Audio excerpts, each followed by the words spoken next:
Hey crew, it's Pitt, and I'm back on another Bible study. Today we are going to be diving into the book of Numbers, but before we do, I'm going to go ahead and say this. I'm doing a very unconventional Bible study. It is not like one that you will find any other place. And so, if you are easily offended by religion, you should not be here. If you are safe and secure in your religion, you should not be here. You should really only be here if you are looking for answers that you really can't find anywhere else. If you want to see what another opinion might be. If you are here just to browbeat somebody for not following your religion, you are definitely in the wrong place. And with that being said, if you are unfamiliar with what I'm doing, you should probably start in Genesis. But we're going to go to Numbers because we finished up the book of Leviticus where we established the Levitical order. And now we are in Numbers where we are going to number an awful lot of things. This is a boring study. The book of Numbers is not going to be super interesting, and I'm not going to be offended if you don't watch it, but we are going to go through it, all the way through it, to make sure we know what we're talking about when we get to the farther end, when we do things that people are not going to agree with. There's an awful lot of numbers in this, and what this mainly does is sets the responsibilities for the tribes and what they will do for the community of Israel. This is coming out of Egypt before they get to Israel. They are the nation of Israel, but they do not possess the land of Israel. And so, we're going to start with the first census of Israel in Numbers. And on the first day of the second month of the second year, after the Israelites had come out of the land of Egypt, the Lord spoke to Moses in the tent of meeting in the wilderness of Sinai. And he said, "Take a census of the whole congregation of Israel, by their clans and families, listing every man by name, one by one." It was not quite that bad, but you and Aaron are to number those who are 20 years of age or older by their divisions, everyone who can serve in Israel's army, and one man from each tribe, the head of each family, must be there with you. These are the names of the men who are to assist you. From the tribe of Reuben, Elazar, son of Shooter. I'm going to murder these names. I am sorry, this is not my native tongue. I am going to do the best I can. From Simeon, Shelumiel, son of Zurishaddai. From Judah, Nahshon, son of Amminadab. From Issachar, Nethanel, son of Zuar. From Zebulun, Eliab, son of Helon. From the sons of Joseph. From Ephraim, Elishma, son of Amminadab. From Manasseh, Gamiel, son of Pedasur. From Benjamin, Abdian, son of Gideoni. From Dan, Ahiezer, son of Ammishaddai. From Asher, Pagiel, son of Akron. From Gad, Eliasaph, son of Duel. From Naphtali, Ahira, son of Enan. I'm sorry again. I know, I just murdered that. These men were appointed from the congregation. They were the leaders of the tribes of their fathers, the heads of the clans of Israel. The number of every tribe. Now, we spent a great deal of time in Exodus talking about the numbers and how exactly massive we are talking about. If you're unfamiliar with that, we will review that here. But I showed you on the map what we were looking at when dealing with these people, right? The amount of people that we are taking through the desert is astounding. So Moses numbered them So Moses took these men who had been designated by name, and on the first day of the second month they were assembled, the whole congregation, and recorded their ancestry by clans and families, counting one by one the names of those 20 years of age or older, just as the Lord had commanded Moses. And so Moses numbered them in the wilderness of Sinai.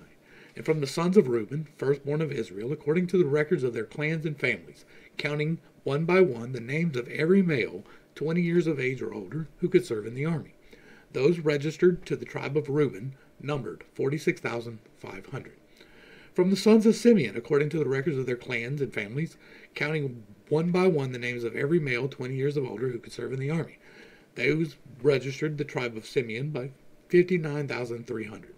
From the sons of Gad, according to their records of their clans and families, counting the names of all those 20 years of age or older who could serve in the army.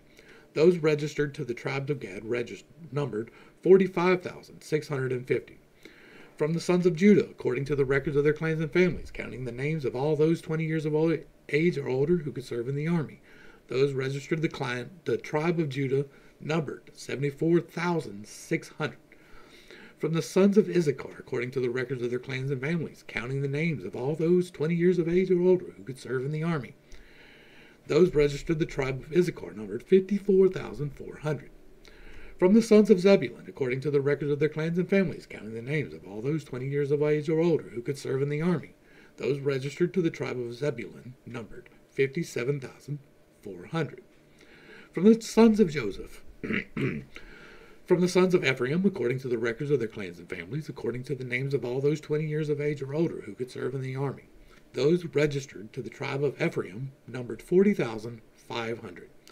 And from the sons of Manasseh, according to the records of their clans and families, counting the names of all those 20 years of age or older who could serve in the army. Those registered to the tribe of Manasseh numbered 32,200. From the tribes of Benjamin, according to the records of their clans and families, counting the names of all those 20 years of age or older who could serve in the army. Those registered to the tribe of Benjamin numbered 35,400.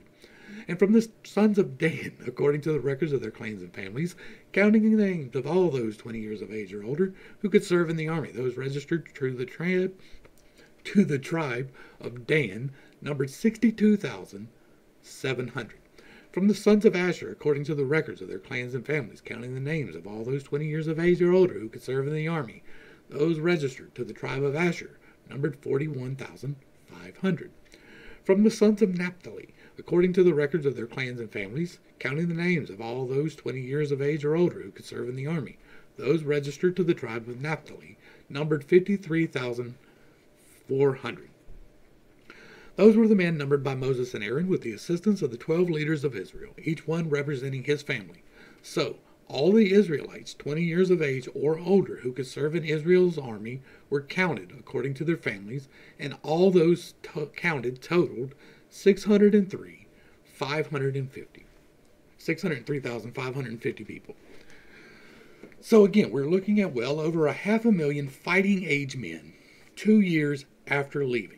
That's when the census was done. It was the second year, beginning of the year. And so we're looking at 600,000 people with their families, of age and with their families. So we are easily looking at 3 million people, including children, not really even including the servants, because they have servants somehow, even though they wound up leaving. But that's a whole different thing. They left slavery, but they took some servants with them. That's not covered too extensively, but it is what it is. But we're talking about leading 3 million men, women, and children through a desert with animals, right? Never mind the fact that all the animals died in the plagues, but now it's okay because they're there, and they're wandering through the desert, feeding enough animals for 3 million people.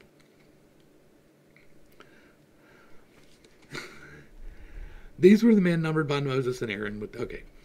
The exemption of the Levites. This is an important thing right here. The Levites, however, were not numbered among them by their tribes of their fathers. For the Lord had said to Moses, do not number the tribe of Levi in the census with the other Israelites. Instead, you are to appoint the Levites over the tabernacle of the testimony, all its furnishings, and everything in it. They shall carry the tabernacle and all its articles, care for it, and the camp around it. Whenever the tabernacle is to move, the Levites are to take it down, and whenever it is to be pitched, the Levites are to set it up. Any outsider who goes near it must be put to death. The Israelites are to camp by their divisions, each man in his own camp and under his own standard. But the Levites are to camp around the tabernacle of the testimony and watch over it, so that no wrath will fall on the congregation of Israel. And so the Levites are responsible for the tabernacle of the testimony. Thus, the Israelites did everything just as the Lord had commanded Moses. We just spent an awful lot of time in Leviticus, and I repeatedly said throughout that it was the establishment of the Levitical order. And there's several privileges that come along with the Levitical order. You don't have to farm. If you don't have to farm, people provide the food for you. You don't have to be an animal husbandry man. You don't have to grow crops or animals. All that's provided for you. And now we find out you don't have to go to war either. Everybody else is registered about who can serve in the army, but not the Levites. They're in the rear with the gear, boss. We are definitely talking about some pogues here. This is definitely someone other than grunts. This is definitely a class that is set above another class, because they don't have to send their children to die in those wars. Because there are wars coming, and the Levites know it. But they're telling these people the whole time that God is going to provide a land for them with no battles. That they are going to go walk in, and it is going to be cake. That's what they're being promised all through these books. That they're not going to have to fight. That their enemies will run from them. Remember that. Remember also that the Levites are setting themselves above, right? They're the ones that wrote this book. They are the ones that recorded what is going on. It was the Levites, the order of the religion, that established the fact that the religion was the exception. These people who were born to lead you were the exception to the rules that bind you. You can't walk in that tabernacle, but they can. You can't eat this meat, but they can. You got to die in those wars, but they don't. Remember that. The order of the camps. Let me grab some of my juice real quick. That's good stuff.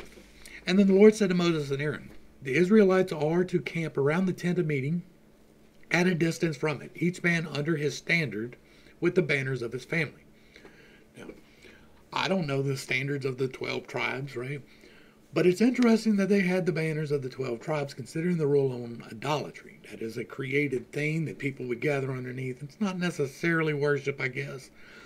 But later on, several other groups will take any type of representation, like a banner might be, and consider that blasphemy. I'm not saying it is at all. Banners make absolute sense. If you're going to be fighting in a war, you need something to rally under. You need something to rally around, to know where to go in the chaos of the battlefield. That's what the standards are, right? That's what these banners for the families are. And on the east side, towards the sunrise, the divisions of Judah are to camp under their standard. The leader of the descendants of Judah is Nahshon, son of Amminadab, and his division numbers are 74,600. The tribe of Issachar will camp next to it. The leader of the Issacharites is Nethanel, son of Zuar, and his division numbers 54,400. Next will be the tribe of Zebulun. The leader of the Zebulunites is Eliab, son of Helon, and his division numbers 57,400. The total number of men in the divisions of the camp of Judah is 186,400. They shall set out first. This is the east side of the camp, right? On the south side, the divisions of Reuben are to camp under their standard. The leaders of the Reubenites is Eliezer, son of Shadiur, and his division numbers 46,500. The tribe of Simeon will camp next to it. The leader of the Simeonites is Shelumiel, son of Zurishaddai, and his division numbers is 59,300. Next will be the tribe of Gad. The leader of the Gadites is Elisaph, son of Duel, and his division numbers 45,650. The total number of men in the divisions of the camp of Reuben is 151,450. They shall set out second. In the middle of the camps, the tent of meeting is to travel with the camp of the Levites. They are to set out in the order they are encamped, each in his own place under his standard. On the west side, the divisions of Ephraim are to camp under the standard. The leaders of the Ephraimites is Elishama, son of Ammihud, and his division numbers 40,500. The tribe of Manasseh will be next to it. The leaders of the Manassites is Gamaliel, son of Pedahuzur, and his division numbers 32,200. Next will be the tribe of Benjamin. The leader of the Benjamites is Abidan, son of Gideoni, and his division numbers 35,400. The total number of men in the divisions of the camp of Ephraim is 108,100. They shall set out third. Well, fourth, considering the fact that the Levites are in the middle here, right? That's what it says, right? In the middle of the camps. Okay, so maybe we're just talking about the military disbursement, because this middle right here is the sweet spot, right? You got the front guard who's out here looking for threats coming ahead, and then you got the rear guard who's out there looking for threats from behind. And you got the people right in the middle that are safe, right? That's where you tend to congregate your women and children. and the Levites. And on the north side, the divisions of Dan are to camp under their standard. The leader of the Danites is Ahaziah, son of Amminashadai, and his division numbers 62,700. The tribe of Asher will camp next to it. The leader of the Asherites is Pagiel, son of Acharan, and his division numbers 41,500. Next will be the tribe of Naphtali. The leader of the Naphtalites is Ahira, son of Enan, and his division numbers 53,400. The total number of men in the camp of Dan is 157,600, and they shall set out last under their standards. These are the Israelites, numbered according to their families. The total of those counted in the camps by their division was 603,550. But the Levites were not counted among the other Israelites, as the Lord had commanded Moses. So the Israelites did everything the Lord commanded Moses. They camped under their standards in this way, and set out in the same way, each man with his clan and his family. Military order and discipline is a wonderful thing, especially if you are wandering the wilderness and about to be beset by peoples at any point in time, right? You should definitely have some military rank and order going on. That is not the problem here. My problem entirely is the setting apart of these people who proclaim to speak the word of God and then set themselves apart. You cannot get close to me. I am set apart by my God. I am more holy than you are. That really irks me, because I know that God made each and every one of us exactly equal. Every single one of us has the exact same potential to do service to God in our own unique way. And nobody, no matter who you are, is set above anybody else on this mortal plane. Every single one of us is the Son of God. Every single one of us. And none of us, or daughter, right? Because it doesn't discriminate, despite what the book might tell you. God don't care if you got a dinghy or a donkey. He doesn't care. He wants you in his service for the greater good of everyone. That's the point. It's not to have a set apart peoples that don't have to farm and provide for themselves. Numbers 3, the sons of Aaron. And this is the account of Aaron and Moses at the time the Lord spoke with Moses on Mount Sinai. These are the names of the sons of Aaron: Nadab, the firstborn, then Abihu, Eleazar, and Ithamar. These were Aaron's sons, the anointed priests who were ordained to serve as priests. Nadab and Abihu, however, died in the presence of the Lord when they were offered unauthorized fire before the Lord in the wilderness of Sinai. And since they had no sons, only Eleazar and Ithamar served as priests during the lifetime of their father Aaron. Now, we talked in Exodus about how these priests got drunk and they manipulated the electromagnetics in the wrong way. And so they got radioactively fried, and somebody had to come and pull them out and then make sure that they were clean before they could come around everybody else. Not the people who are responsible for dealing with God, though. They can't touch the dead anymore. Just the amount of things that the Levites do that literally just set themselves apart, and everybody just walks along with it like gaslighting's not a thing. It's amazing to me. The duties of the Levites. And then the Lord said to Moses, "Bring the tribe of Levi and present them to Aaron the priest to assist him. They are to perform duties for him and the whole congregation before the tent of meeting, attending the service of the tabernacle. They shall take care of all the furnishings of the tent of meeting and fulfill the obligations for the Israelites by attending to the service of the tabernacle. Assign the Levites to Aaron and his sons. They have been given exclusively to him from among the Israelites. So you shall appoint Aaron and his sons to carry out the duties of the priesthood. But any outsider who approaches the tabernacle must be put to death."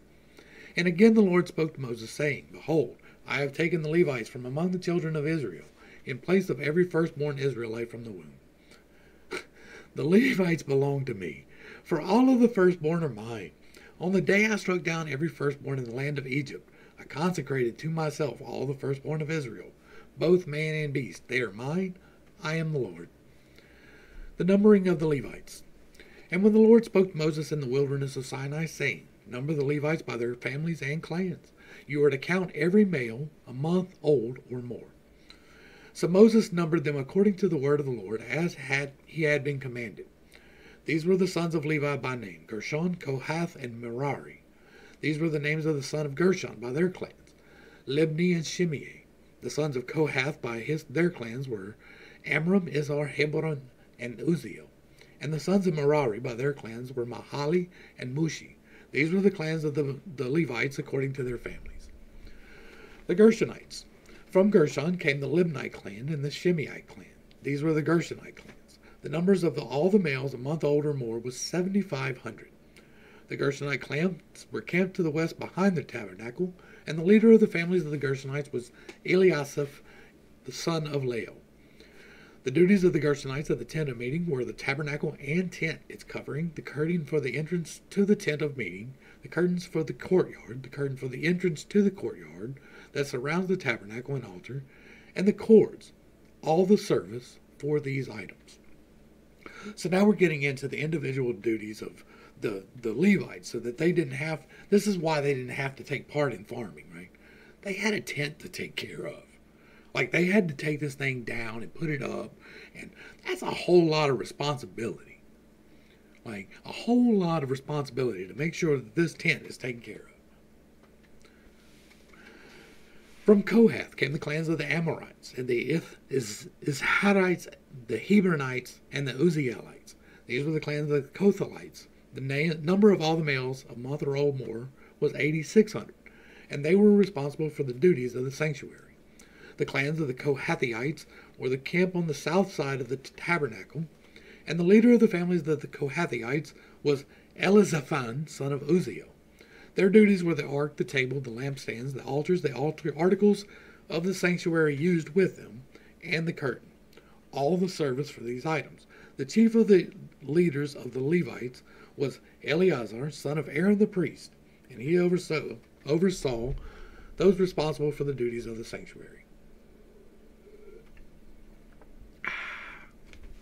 Cranberry apple is great. The Merarites. From Merari came the clans of the Mahalites and Mushites. These were the Merarite clans. The number of all the males a month or more was 6,200.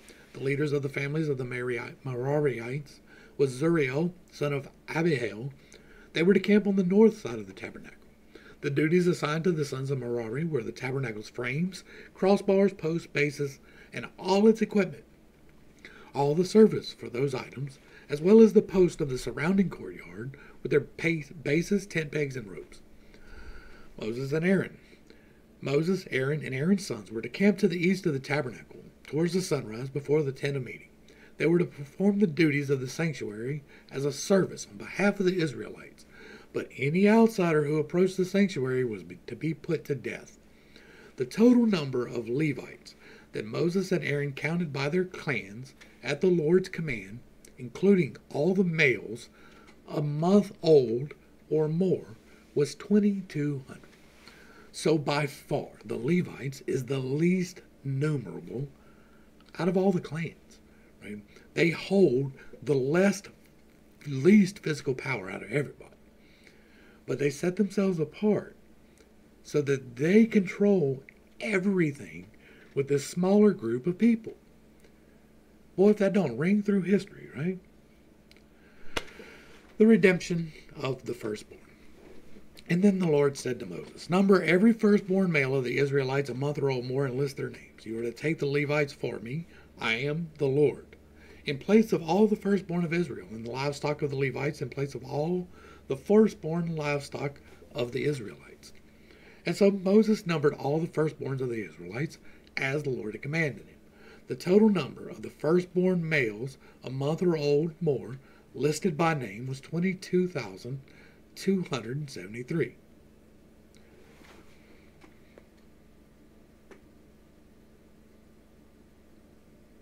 Number every firstborn male of the Israelites, not the Levites, the Israelites. And the total number of firstborn males a month old or more listed by name was 22,000. Well, that's a whole lot different than that 600,000 number. Like, there's a big difference between 22,000 and 600,000, right? Like an exponential increase. So, something's not recorded correctly. This is probably talking about the Levites, but that is not what it says. It says, out of all the Israelites, every male a month or older is 22,000. Again the Lord spoke to Moses, saying, take the Levites in place of all the firstborn of Israel, and the livestock of the Levites in place of their livestock. The Levites belong to me. I am the Lord. To redeem the 273 firstborn Israelites who outnumber the Levites, you are to collect 5 shekels for each one, according to the sanctuary shekel of 20 gerahs. Give the money to Aaron and his sons as the redemption price for the excess among the Israelites. And so Moses collected the redemption money from those in excess of the number redeemed by the Levites. He collected the money from the firstborn of the Israelites, 1,365 shekels, according to the sanctuary shekel. And Moses gave the redemption money to Aaron and his sons in obedience to the word of the Lord, just as the Lord had commanded him.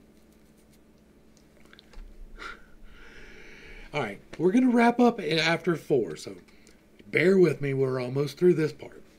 And then the Lord said to Moses and Aaron, take the census of the Kohathites among the Levites by their clans and families, men from 30 to 50 years old, everyone who is qualified to serve in the work at the tent of meeting. This service to the Kohathites at the tent of meeting regards the most holy things. Whenever the camp sets out, Aaron and his sons are to go in, take down the veil of the curtain, and cover the ark of the testimony with it. They are to place over this a covering of fine leather, and spread a solid blue cloth over it, and insert its pole. That is to keep the electromagnetic discharge from accidentally getting other people. Right? We talked extensively in Exodus about the electromagnetics. Right? I believe that there is a whole system. The ark, the tablets, everything works together to channel this stuff. The shamir, that's right there. And so this covering that they place over the top of the ark is to protect people from dying, coming in contact with this static, right? You have an organic conductive, organic non-conductive, and another non-organic conductive, or organic conductive over the top. It's to keep it from static discharge. The leather grounds it out so that the two cloths don't rub against the other and shock people. We do see shocks come later, right? When people mishandle this piece of material. Over the table of the presence, they are to spread a blue cloth and place the plates and cups on it, along with the bowls and pitchers for the drink offering. The regular bread offering is to remain on it, and they shall spread a scarlet cloth over them, cover them with fine leather, and insert the poles. They are to take a blue cloth and cover the lampstand used for light, together with its lamps, wick trimmers, and trays, as well as the jars of oil with which to supply it. Then they shall wrap it and all its utensils inside a covering of fine leather, and put it on the carrying frame. Over the gold altar they are to spread blue cloth, cover it with fine leather, and insert the poles. They are to take all the utensils for serving in the sanctuary, place them in a blue cloth, cover them with fine leather, and put them on the carrying frame. They shall remove the ashes from the bronze altar, spread the purple cloth over it, and place on it all the vessels used to serve there, the fire pans, meat, forks, shovels, and sprinkling bowls, all the equipment of the altar. They are to spread over it a covering of fine leather, and insert the poles. When Aaron and his sons have finished covering the holy objects and all their equipment, as soon as the camp is ready to move, the Kohathites shall come and do the carrying. But they must not touch the holy objects, or they will die. These are the transportation duties of the Kohathites regarding the tent of meeting. Eleazar, son of Aaron, the priest, shall oversee the oil for the light, the fragrant incense, the daily grain offering, and the anointing oil. He has oversight of the entire tabernacle and everything in it, including the holy objects and their utensils. And then the Lord said to Moses and Aaron, do not allow the Kohathite tribal clans to be cut off from among the Levites. In order that they may live and not die when they come near the most holy things, do this for them. Aaron and his sons are to go in and assign each man his task and what he is to carry. But the Kohathites are not to go in and look at the holy objects, even for a moment, or they will die.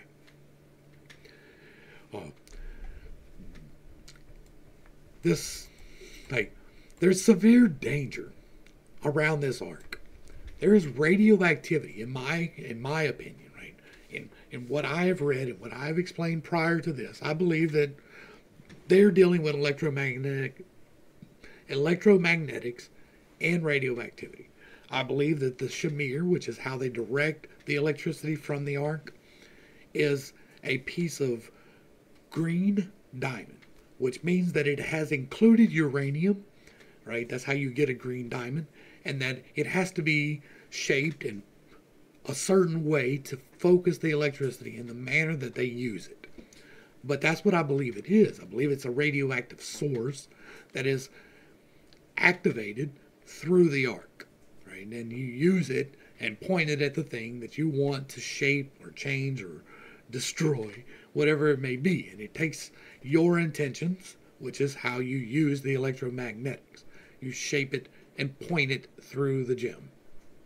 I know that makes me sound crazy, but I'm not. The duties of the Gershonites. And the Lord said to Moses, take a census of the Gershonites as well, by their families and clans, from 30 to 50 years old, counting everyone who comes to serve in the work at the tent of meeting. Now, it's important to note that you have to be 20 in order to go fight and die, but you have to be 30 to go and do service.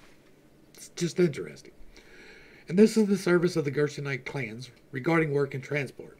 They are to carry the curtains of the tabernacle, the tent of the meeting, with the covering of fine leather over it, the curtains for the entrance to the tent of meeting, the curtains of the courtyard, and the curtains for the entrance at the gate of the courtyard that surrounds the tabernacle and altar, along with their ropes and all the equipment for their service. The Gershonites will do all that needs to be done with these items. All the service of the Gershonites, all their transport duties and other work, is to be done at the direction of Aaron and his sons. You are to assign to them all that they are responsible to carry. This is the service of the Gershonite clans at the tent of meeting. And their duties shall be under the direction of Ithamar, son of Aaron, the priest. The duties of the Merarites. I don't know how to pronounce that, I'm sorry. As for the sons of Merarites, you are to number them by their clans and families, from 30 to 50 years old, counting everyone who comes to serve in the work of the tent of meeting. This is the duty for all their service at the tent of meeting. They are to carry the frames of the tabernacle with its crossbars, post and base, and the post of the surrounding courtyard with their base, tent pegs, and ropes, including all their equipment and everything related to their use. You shall assign by name the items that they are responsible to carry. This is the service of the Merarite clans according to the work at the tent of meeting, under the direction of Ithamar, son of Aaron the priest. The numbering of the Levite clans. And so Moses, Aaron, and the leaders of the congregation numbered the Kohathites by their clans and families, everyone from 30 to 50 years old who came to serve in the work of the tent of meeting. And those numbered by their clans totaled 2,750. They were counted from the Kohathite clans, everyone who could serve at the tent of meeting. Moses and Aaron numbered them according to the command of the Lord through Moses. And then the Gershonites were numbered by their clans and families, everyone from 30 to 50 years old who came to serve in the work of the tent of meeting. And those numbered by their clans and families totaled 2,630. Those were counted from the Gershonite clans who served in the tent of meeting, whom Moses and Aaron counted at the Lord's command. And the Merarites were numbered by their clans and families, everyone from 30 to 50 years old who came to serve in the work at the tent of meeting. The men registered by their clans numbered 3,200. These were counted from the Merarite clans, whom Moses and Aaron numbered at the Lord's command through Moses. And so Moses, Aaron, and the leaders of Israel numbered by their clans and families all the Levites, from 30 to 50 years old, who came to do the work of serving and carrying at the tent of meeting. And the number of men was 8,580. And at the Lord's command they were numbered through Moses, and each one was assigned his work and burden, as the Lord had commanded Moses. And that's where we're going to wrap this one up. This was probably the most boring part of this book, right? And the census of the tribes is a really rough one to get through, and it's not even really that spiritually significant. The only really spiritually significant thing that we have in this entire thing is the fact that the Levites are once again establishing themselves as above. The Levites wrote at least the first 5 books, right? Probably had a great hand in recording most of the rest of them, but at least the first 5 books belong to the Levites. It is establishing their history and their dominance going forward, and it has been effective for a very long time. My personal revelation through God is that every single person was created by God, and every single person was created by God equally. Every single one of us has our own individual thing to do. We have our own goals. We have our own life path that we get to choose. We can choose the service of light. We can choose the service of dark. It's up to you. You have the free will to serve as you want, but you, me, no one is set above anyone. Every single one of us is a child of God. Every single one of us is a son or daughter of God. And so none of us get to be above. Right?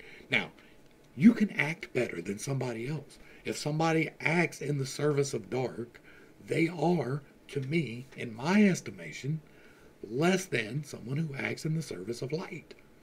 Simply because they are choosing the easy path. It's so much easier to walk down that spiral. It is so much easier to gaslight people and be abusive and narcissistic. The service is to not be, is to be a servant to others and to be humble in your things and to not think that you are set apart at all, because there is not any of us set apart from another one. Every single one of us was born with sin in our heart. Every single one of us has the choice to continue in that or not.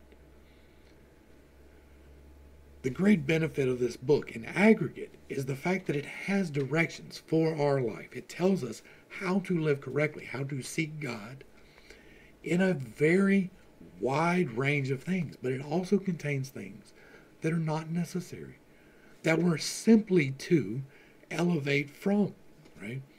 We're raising the Israelites to a higher standard than the surrounding tribes. That does not mean that it's the end standard. It does not mean that it is infinitely correct. God's revelation to us has been incomplete throughout history, because here's the thing. It doesn't matter if God himself appeared to me and told me what to do. You have to rely on me to relay that. And so I'm going to get it wrong. I get things wrong all the time. I'm okay with that. I try to acknowledge it and admit it when I am. Now, my human nature sometimes prevents that. I get a little bit spun up, but for the most part, I really do try to understand that I get things wrong all the time. I was wrong about my understanding of what we're reading for years. It wasn't until I really dove in this way. Like, I didn't have conventional beliefs when I started this, but as I've been reading, my old beliefs have gone like way off in left field from where they were. And it's better. It's really amazing how the scales really are falling off of my eyes reading through this book. Hopefully, I'm doing that with you too. Hopefully, we are revealing together some things that should be known. We should know that all of this was set apart, was to set apart the Israelites, or not even the Israelites, but the Levites, right? Generally, it was to raise up a new level of understanding. We've talked extensively about levels of understanding, but you are held to the responsibility for the understanding that you have.